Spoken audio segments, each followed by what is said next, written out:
Okay, so today I'm gonna walk you guys through how I made this super simple, quite impressionistic landscape. It's not too complicated, so yeah, hopefully it should be okay for beginners to do.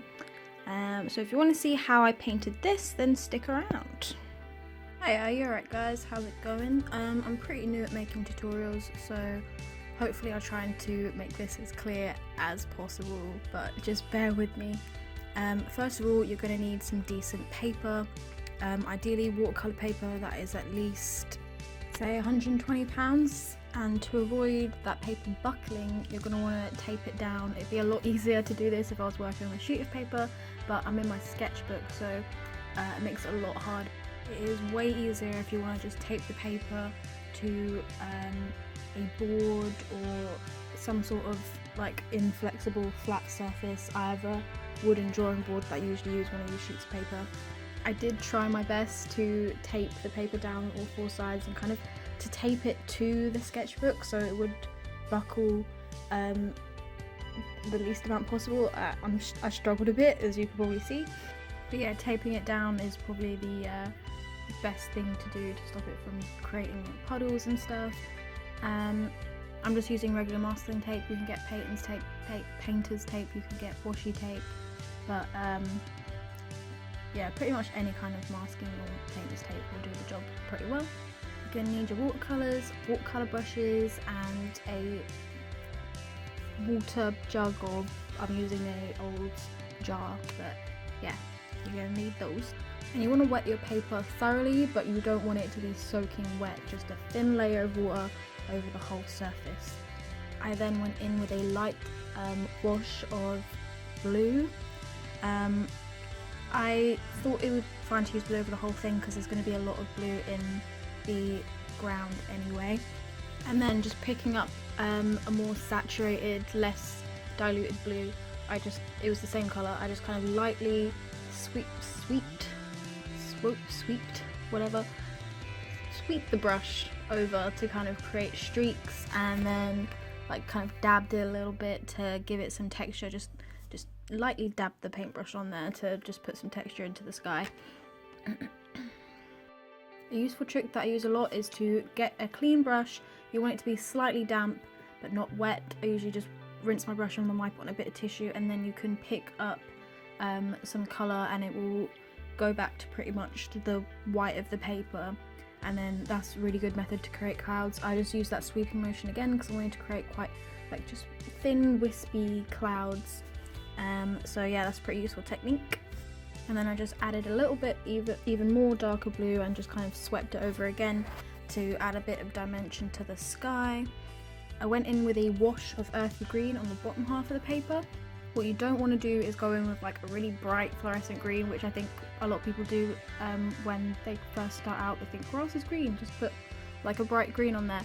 You want more of an earthy green, more of a kind of desaturated green.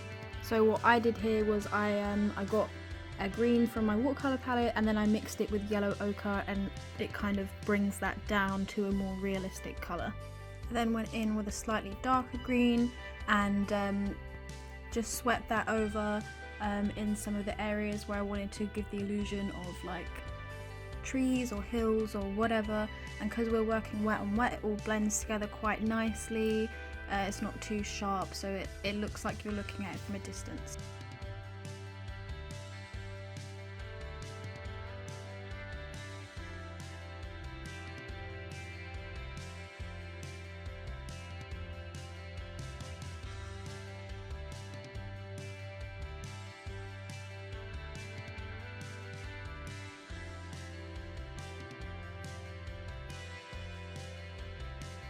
And then here to really deepen their shadows, I used more of a blue-brown mixture in with the green. It's like there's more blue and brown in there than there is green, and it just gives it a lot of depth. Another thing you can do to really deepen your green is add red, because that is the opposite colour on the colour wheel, so it's going to really desaturate that green and give you a deep dark green.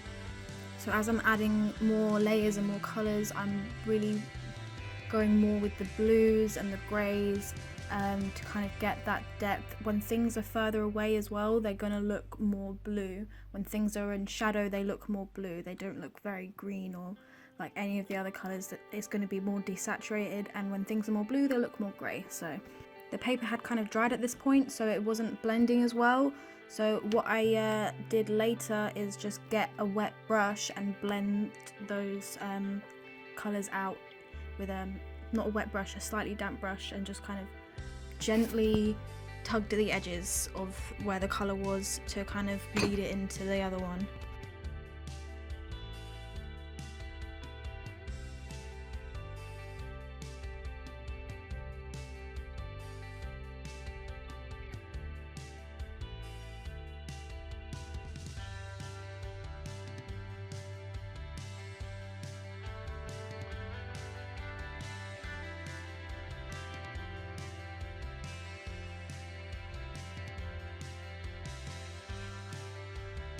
I also got a slightly more saturated green in a few areas just to make those pop a bit more. We're really trying to push variations of colour, of tone, of depth, so it looks like a 3D landscape that's going to have higher areas, lower areas, different coloured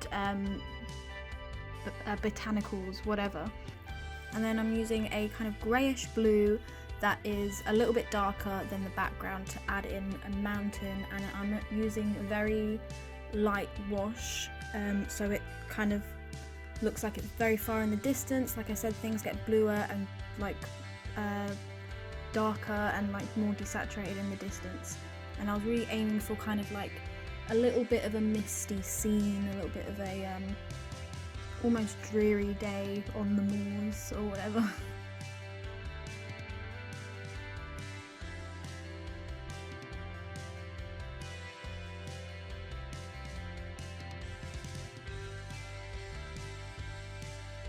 And then here I'm just adding a few more pops of colour, a bit more of a saturated green that you instantly think of when you think of grass and what it looks like closer up. I'm using that more in the front because it's where it's closer to you, that's what you're going to see. You're going to see that brighter green a bit more.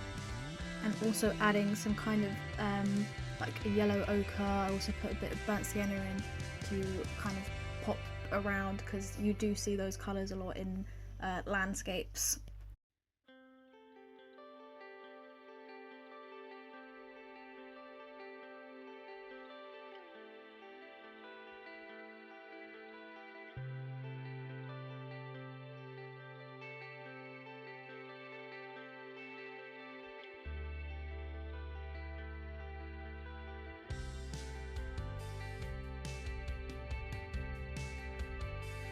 And at this point I really wanted to push the darkest areas of the painting, so I used a lot less water in this mixture to give those really deep dark grey browny colours where there'd be like dense parts of trees or lower areas in the land, like where the land dips. I don't know what you call them, like not quite like valleys, but I don't know. That's what I'm talking about. And using a damp brush, I kind of blended that out and used that wet area as an opportunity to kind of blend it in with different shades of green. So I've used like quite a large variety of greens in this work.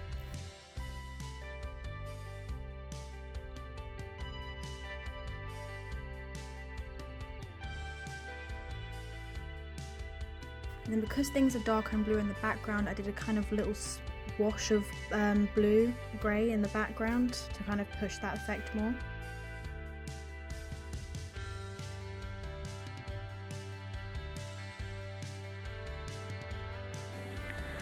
So really annoying, I forgot to press record on that last little bit, so I'm just going to quickly recap what I did. I just added a bit of a blue mixed with some purple and brown to make a darker greyish blue, and just use sweeping motions to deepen the sky, and just kind of blotted in some paint for texture as well as the sweeping motion. I also deepened some of the shadows under the trees. I can't remember if I filmed this or not, but I used yellow ochre and green, just a tiny bit of green, to just kind of add some more trees in here and give some different kind of colours and textures into the foreground. And that's about it. Cool. So, very unprofessional, but here you go. That is my tutorial for a simple impressionistic landscape. Hope you enjoyed. And you can actually recreate it. I don't know if you can. I'm terrible at explaining what I'm doing. So, yeah, there's that. Okay, bye. Bonus tip, use a hairdryer, or if you fancy, you might have one of those heat embossing tools. But I use a hairdryer to just gently heat up the tape, and it makes it a lot easier to peel off without ripping the paper, because this paper for some reason on this sketchbook is a little bit more prone to ripping than certain other watercolour papers that I have. But because it's a sketchbook, I don't really mind so much. But yeah, heating it up with the hairdryer makes it a lot easier.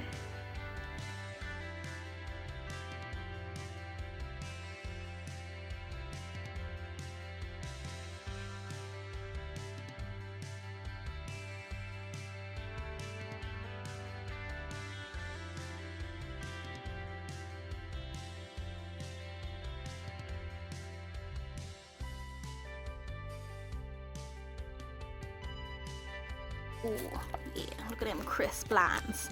Yeah, boy. Yeah, it comes off way easier.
See, it's still ripped.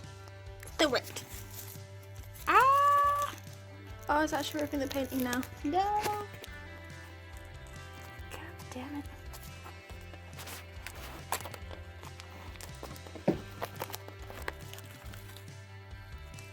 I don't want to heat it up too much, because then it starts to leave a bit of residue on the paper, and then things stick to it, and it's just annoying. Okay, it's not too bad. Little rip, but we can work with it, right? Okay, that's that.